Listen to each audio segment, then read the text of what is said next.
I think some things you can't forgive and forget and move on. But I think if you find someone you trust and if you feel safe enough, the only real way to start to move forward is to talk about it.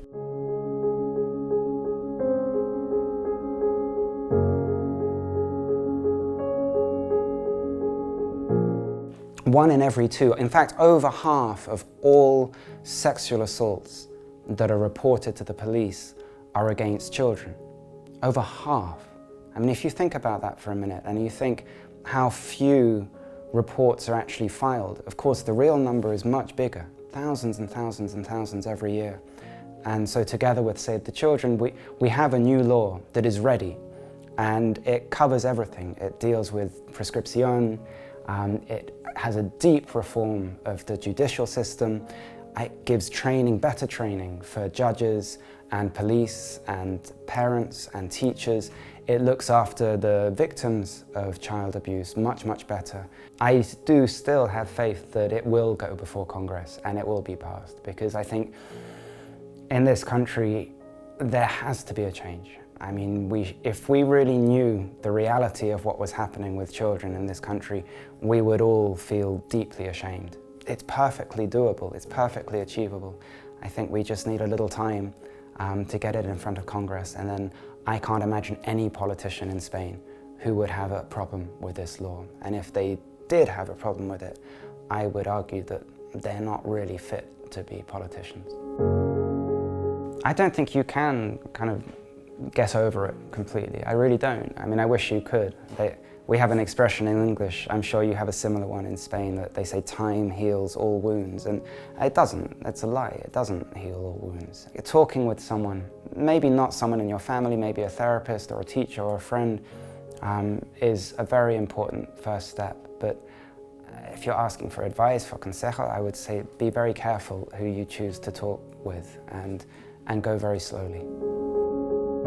We've all experienced awful things. Every single person watching this experiences trauma. I mean, it's part of the human condition, and I think it's a big mistake to try and quantify trauma and say, for example, I don't know, your dog dying when you were 4 years old, that's a 3 on the scale, but being raped is a 9.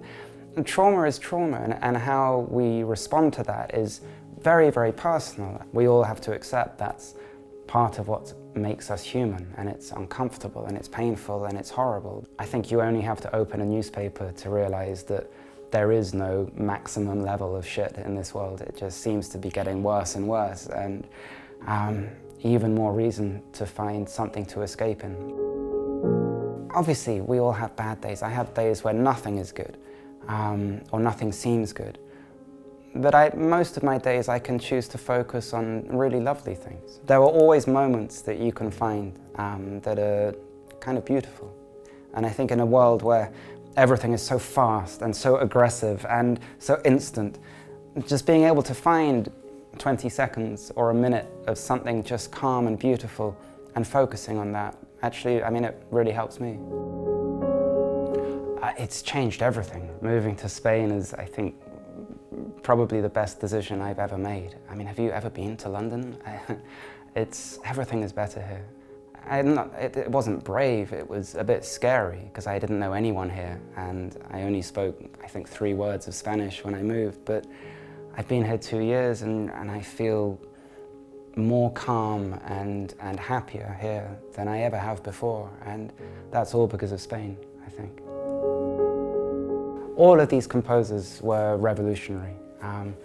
I mean, any great artist is revolutionary, from Bach to Rosalia. They all do things that are initially seen as a blasphemy, but then they become something that changes the world. And I think it's inspiring to listen to these composers today and hopefully be inspired to do little small acts of revolution ourselves.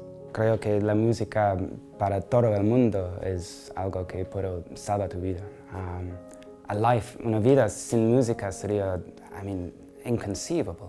Music for all of us, it's something that unites us and it gives us comfort and hope and inspiration. For me, I'm sure like everyone else, there were difficult times in my life, and the one consistent thing that has always worked has been drugs. No, has been music. Music has been the one thing that has always made everything better, and it still does. I can listen to a piece of Bach that I heard when I was 8, because I was a weird kid, and found it amazing then, and I listen to the same piece now when I'm 44, and I feel exactly the same way. That's the magic trick with classical music. At moments it's wonderful. It has the best of humanity and it has the real worst of humanity. I mean, I've been very lucky. I've had lovely experiences on social media. I've met some amazing people. I've read things that when it's 4 o'clock in the morning and I feel alone and afraid have actually made me feel better, and that's a wonderful thing. But of course I've had a lot of nasty comments as well. Again, it's what I choose to focus on. I can have 100 people saying lovely things and one person saying something that's quite cruel, and it's up to me. My responsibility is to choose what I focus on, and that's the only thing I can do. The best thing is just not to engage with trolls and abusive behavior. I've never blocked so many people, and they're almost invariably anonymous profiles, and they normally have Team Thatcher in their bio and Hasta luego, Mari Carmen.